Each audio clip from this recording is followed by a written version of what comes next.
Hello guys, this is Origin, literally Akatsuki, and today we will start with the basic UI setup. So the first thing you want to do is go to the System menu, go to Options, and start with your display title. You can choose Basic Title or BIS Rank. I prefer BIS Rank myself. Now what you want to do after that is go down to the Max Camera Distance, set to maximum, and then raise the camera angle a little bit. This will allow you to see everything around you in much clearer perspective. Now, as far as character goes, you can do what you want there really. Chat, profanity filter, if you like to see what people say, go for it. If not, it's up to you. You want to go back up here and you want to start with your user interface quick bars.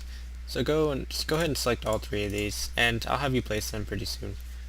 And then auto arrange windows. If you care to arrange the windows yourself, I'd keep that unclicked.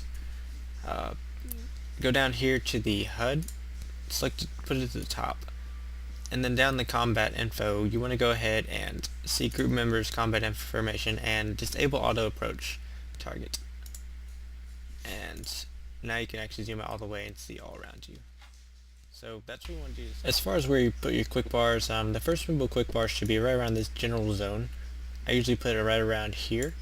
And this one I keep it right there. The reason for that is when you go to your quests, you can actually set your active quest, and basically when you have them all filled out, you can still see for the most part what you need to do. So that's why I put it down there, not somewhere like up here, or have it like this. Some people have it like this, and that's okay, but you can't really see everything you need to see.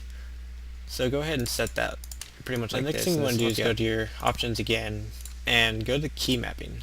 This is going to be the interesting part. I use a mouse with two side buttons, and the reason for that is I can actually jump with it and attack at the same time. This is going to be very noticeable when I play on my ranger, which is what most of these videos will be focused around. So what I do is I set my my jump to the back side button. This allows you to jump anytime you want. You don't have to push the space bar or anything. It's right there at your fingertips, so you ever need to jump shot, just go for it. Just push that button. And as far as the gliding, you also need to set that to the same button, so you can jump and glide, obviously. Then what you want to do is set your attack and chat to the front button, and that will allow you to attack while you're jumping. So when you jump, you can actually jump and attack, and that allows you to get that jump shot that I'm talking about. That will be further discussed in another video. Now as far as your actual numbers go, if you ever do parties, I actually recommend you do this for everybody. Set your number lock on, and basically you set these to 1, 2, 3, 4, 5, 6. I put this as period, I put that as 0, and then you just put like whatever 3 you feel like, so I always do these 3. If you ever group with me, you'd see me put those up. And then what you want to do after that is go down to the basic quick bar. This is going to be the interesting part. So basically what we're going to do here is set up these keys so that they're all within a reasonable reach of every finger.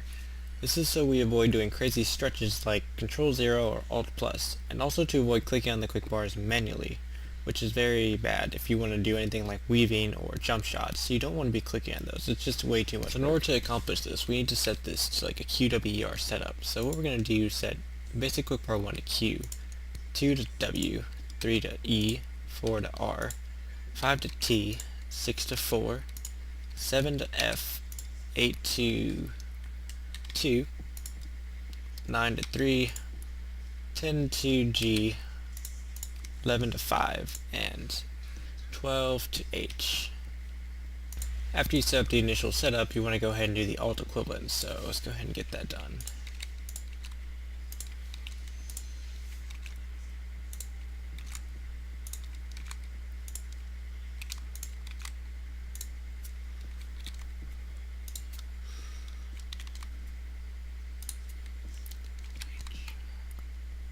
Now for the second quick bar, it really depends how your hand works. Some people can do control easier, some people can do shift easier. My hand's pretty big, so I usually do shift here. But with the gamepad I have, it's actually easier because it has the keys on the left thumb, and you can actually push them there much easier. But for those that don't have one of those or you can't afford one, this is the best way to do it. So C5 was T. This is 4. That was F. This is 2, 3, G, 5, and then control As far as the third quick bar goes, I don't normally usually use this one very much, but if I were to use it, I would probably say I'd do F5, Alt F5, and then Shift F5. And usually I put like my scrolls over here in this third quick bar, so I'd have my scrolls of food over there.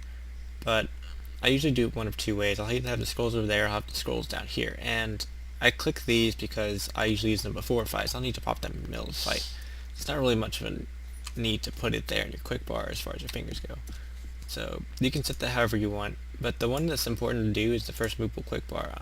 This is actually going to be ASD for the most part. So when you're fighting and you need to pop a health pot real quick, I always want A to be really close to a reflexive finger. Your pinky and your index finger are actually very quick to your reflexes, so that's why I set the first movable quick bar to A. So you do A, Alt A, then Shift A there, and then you would do S,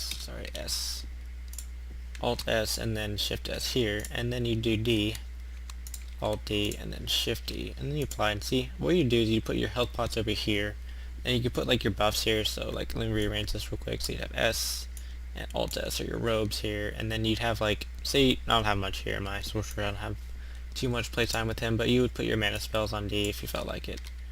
So that, or if you wanted to, and you could put those up, and you could say, hey, I want my shields down here instead. So maybe you don't want that to be your reflexive, so you put your shield down here, then you could put your jump back on T. Normally I put remove shock on 4 because it's right above the R key and you need to do it in a quick hurry, so that's what you do there. As far as spells go, like I always have my chain combo here, so I'll pop my chain here, and then if I have other chains I do there. And then this one is like my slower utility spells on W, and like you always want those to be like, you always want them to be the same on most characters. So like, say you have a ranger, you pop entangle shot and silence over there in W. E is like your constant damage, so on ranger it's like your quick small cooldown spells. So like you have your dead shot and your gale shot, and it's like every 8 and 2 seconds, so you put those there and kind of spamming that. And on like mages, you wanted to put your like biggest DOTs, so you put like for sorcerers obviously flame cage, and then SMs you would have like erosion, and then infernal pain, and some other dot you feel like is necessary, like sandblaster. And R is always like my big painful nuke. Like for rangers I have it set to stun shot and rupture shot, so you'll see me like having that there. And for sorcerers you'd have like flame spray, glacial shard, and play blast. I don't really know what I would do with it yet, but I'll find a place for it. So the reason I have T over here is like blind leap is in a pinch, like say you have an assassin coming towards you, what happens in a team like a PvP fight is that you actually disappear and they lose sight of you for a while. They have to actually look around and like click on you because tab doesn't like to work sometimes. So what you do is you put that in T, and like you can like turn around real quick and push T and they'll lose sight of you, and you can actually pop your CC spells like root, sleep, or cursive roots. Okay, so now I'm going to do a quick demonstration of how these quick bars work. So you have your combo and Q, so you have like, flame bolt and then blaze there if you really low like me and you don't have many skills to use otherwise. And you have your utility spells like W is your ice chains, you have your slow down, then you have your stun. And then you put like your silence here at Alt W obviously, so you have all your utility spells you need to use in a pinch there. DOTs or other like delayed blasts you'd have here at E, so I actually should put this here. And then you have that there, and you have your like delay blast. So like anything that's going to take damage over a period of time, you have it that way. Your big nukes can be Flame Harpoon, Inferno, Flame Cage, and Glacial Shards. You'd have that as your F. Like for your reflex spell, your Blind Leap, basically if you had someone coming toward you, you could trick them up. You can turn any direction, like just turn the camera, and then move real quick, and then pop T. And then you're already, whichever way you turn the camera, you go the other way. So you have that, and then you have your roots here at F, so you have your F, F, and then Alt F, sleep, there, so you have that up, and then you have your buffs like Robe of Flame on S, and D is your Stone Skin. I already used mine a second ago, so that's already down. So that's pretty much how it works. I hope you all enjoyed the video, and I look forward to seeing you all later. Peace out.